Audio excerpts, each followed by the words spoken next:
Hello and welcome to the Mortal Kombat Minute, the podcast where we analyze, criticize, and memorialize the 1995 film Mortal Kombat, one flawless minute at a time. I'm Phil Casper from philcasper.net. I'm Spanish from GameFixShow.com. And we are on minute number 29. This minute starts with Shang Tsung announcing Sub-Zero's flawless victory and ends with Shang Tsung walking through a garden path. Yes. Okay, so to recap, last minute, we had, of course, Sub-Zero throw his first ice ball. I'd say first ice ball because the first time he did it was just a quick touch, right? So this is his actual ice ball. Throws it at some sad, unfortunate soul, and he was shattered in a million pieces. So after that happened, Shang Tsung comes in and says the line that a lot of Mortal Kombat fans know, like they know this line, and it was flawless victory. Of course, that means fighting without being touched, right? Or winning without being touched, mostly without taking any damage, I guess, not like taking a hit. Which is funny because I say that because it's true in this scene. Correct. Yes, that's we'll look at that later, though. It's a little bit of trivia. I love it. Yes, but the way that Shang Tsung delivers the line of flawless victory, he says it with such pleasure on his face. You can kind of see like his eyes smile along with his mouth. And it also looks like he's conveying like this expression of, like, hey, good luck with that. That's what you have to deal with. Yeah. Fighters. Good luck. You Earth Realmers. You can't shoot ice out of your palms. Little do they know, but yeah, okay. So after he walks away, it shows a scene with Johnny Cage and Arlene. Again, I like how Arlene is being utilized a little bit more as we go. And Johnny Cage says something like, come to a little tournament, he said. Good for the career, he said. Yeah, right. And that whole time you see Arlene and he has this scared look on his face, like oh my god, like he's like, what the hell did I get myself into? if you listen closely, you can hear Arlene say, "Whoa, man." Like, yes. It doesn't exactly match. I think they probably added that line in post a little bit, but he is just dumbfounded by what happened. Yeah, I mean, wouldn't you? Someone froze someone instantly and died like that quickly. I like that. They actually show this because it is supernatural, and I think in the novelization of the book, they made it too slapstickish for me. Okay, like a chunk of the guy fell on the table, and Sonya Blade was still there, and Sonya Blade made some comment of, "Waitress, can you have them warm this up? It's too cold for me." Oh my god, she's not quite there. Maybe later in the whole Mortal Kombat, story. But yeah, I don't think she's quite there yet. I like the realism that they had to hear. Like, yes, I just saw a guy shatter to a million pieces. I would be horrified. And I think that's the right thing to think. But you see Arlene just looking like you just saw a ghost, pretty much.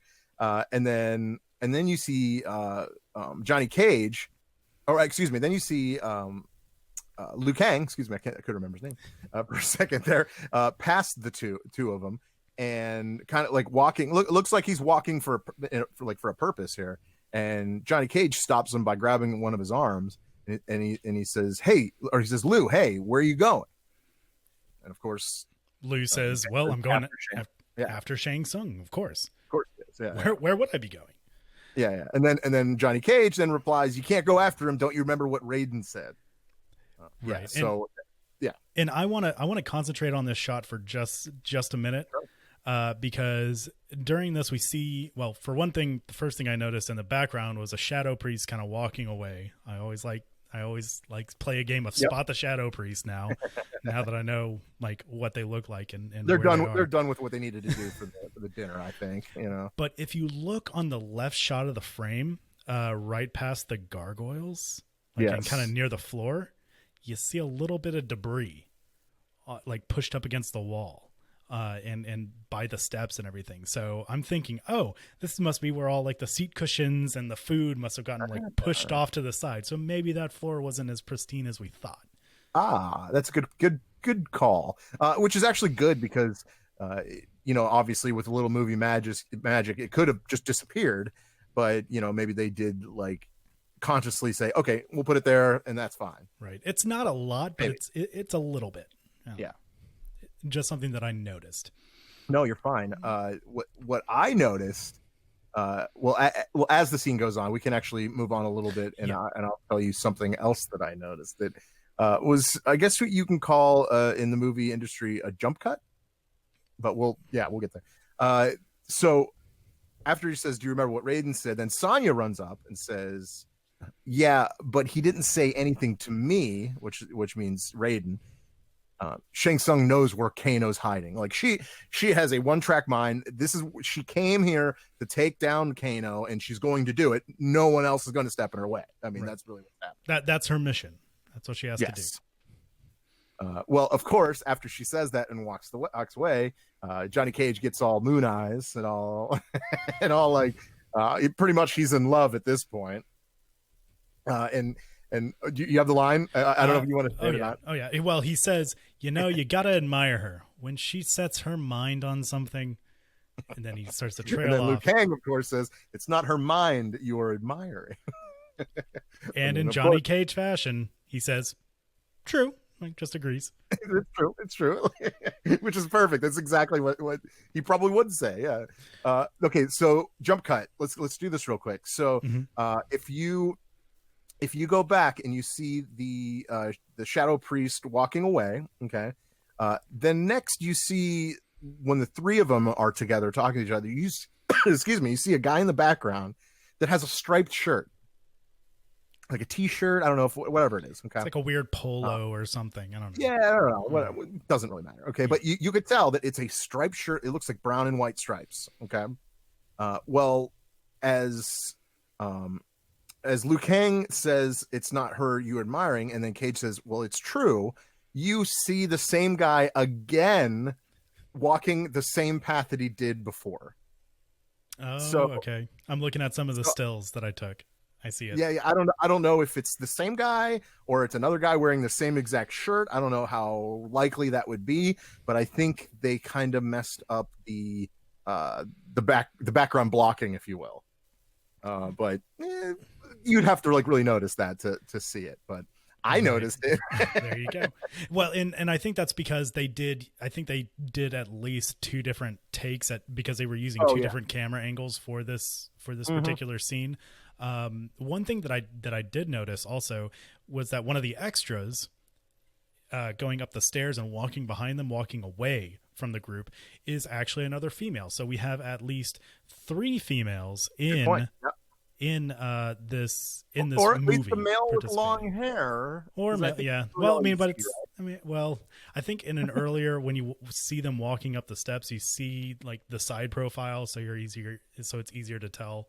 Fair enough. That it's more of a that it is a female walking up. I'll give you that.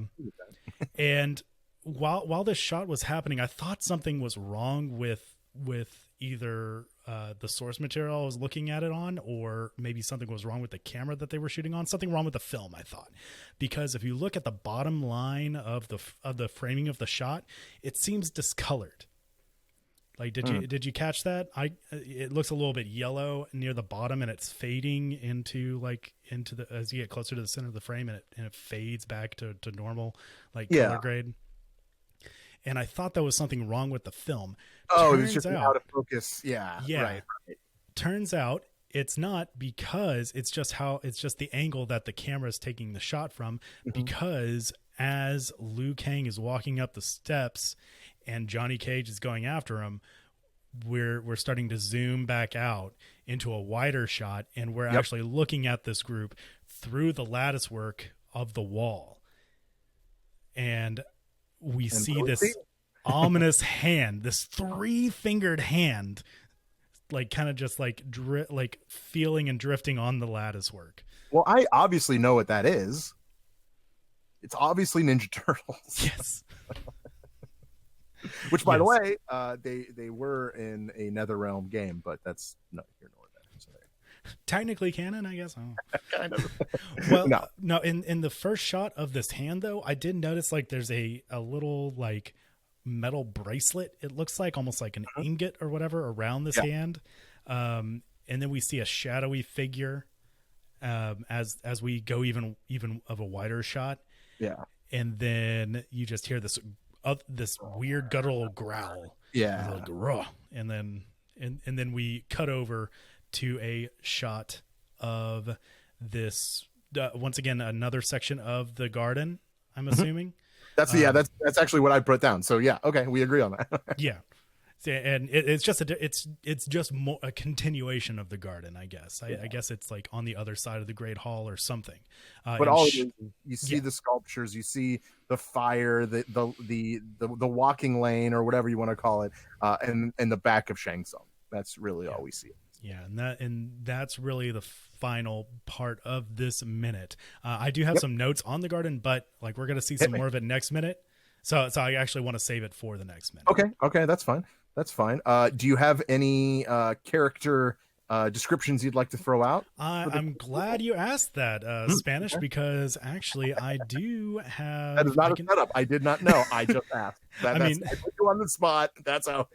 I mean, I had it noted as like a backup just in case. I can do actually Johnny Cage because we do have have a little bit of a Johnny Cage action in this minute. So from the DVD character profile section of Mortal Kombat, we have Johnny Cage. He is 29 years of age, weighs 200 pounds. He's 6'1", brown hair, blue eyes. He is his legal status is citizen of the United States of America. His known relatives, I thought this was interesting. Robert Carlton is his father. Mother Rose Carlton. He has a sister, Rebecca Carlton, and Cindy Crawford, wife, divorced. I just heard your wife laughing in the background. Yes. Well, that's interesting. Well, I actually did not know that, but this is just you're talking just the this is movie canon apparently. Movie canon. Okay. Yeah.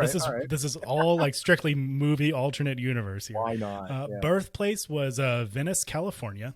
Occupation actor, and then we get to the character background. A martial artist superstar trained by great masters from around the world, Cage uses his talent on the big screen. He is currently box office champion, starring in such movies as Dragon Fist and Dragon Fist 2, as well as the award-winning Sudden Violence. Oh, okay. That was a good one. He entered the tournament purely for the publicity it would generate for him around the world. Despite his seeming shallowness, he is a formidable foe with limber limbs, quick reflexes, and a patented shadow kick. Well, that's fair. That's true. Even though it never gets used, but we won't get to that. So that's fair. Ooh, did I give away something? Whatever. Let's hold on to that. Let's hold on to that for a later minute. That's pretty much all I have for this. Yeah, that does it for me. Like I said, I have a lot more about the garden for next minute. Cool. But we're not there yet. We're just wrapping up here. So, thanks so much for joining us. Once again, I'm Phil. I'm Spanish. And we'll see you next time on the Mortal Kombat Minute.